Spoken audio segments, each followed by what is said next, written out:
Hi, my name is Daniel Lehnert. I teach science at Irvington High School in Fremont, California.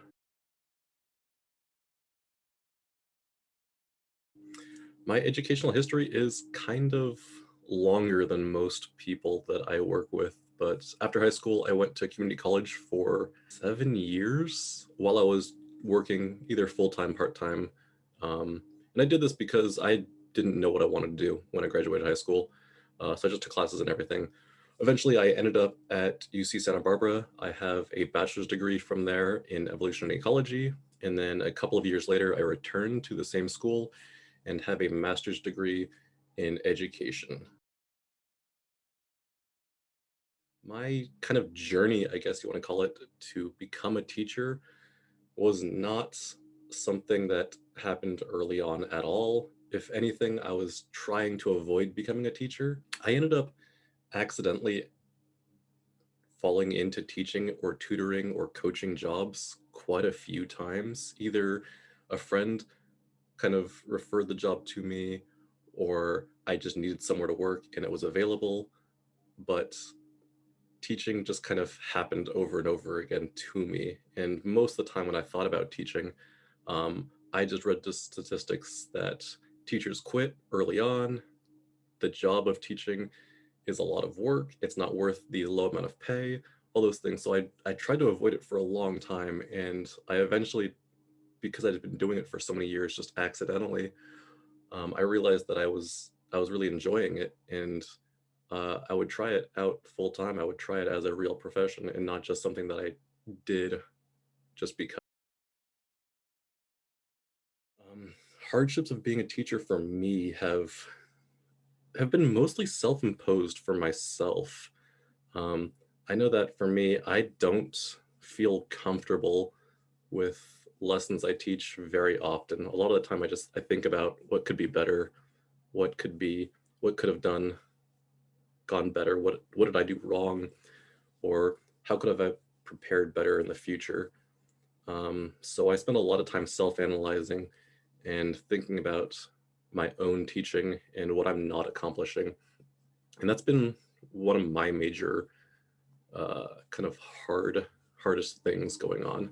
Aside from that, there's the general issue of living in the Bay Area, a very expensive place, and having a job that doesn't pay the same as some of the other jobs that are available here. So just finding a place to live, um, kind of seeing what I can afford to do in my life versus what I may have been able to do had I gone in a different profession is is kind of just a constant background in in this profession that I'm in now.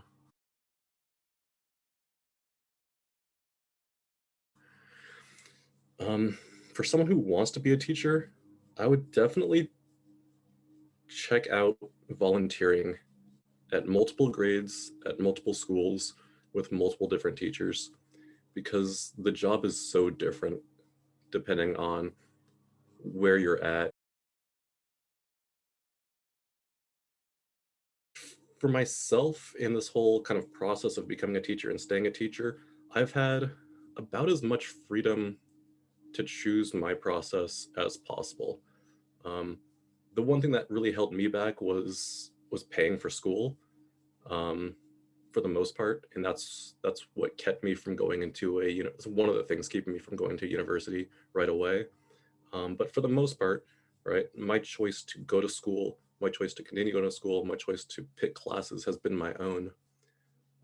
But with that, I have changed my career outlook, my goals so many times. And when I think about who I wanted to be back when I was 16, back when I was 20, back when I was 24, right? Every 4 years, I can look back at what my goals were at the time, and they were drastically different. And at the same time, I could look back at what my opportunities were and what was available to me, as a person, like a realistic option.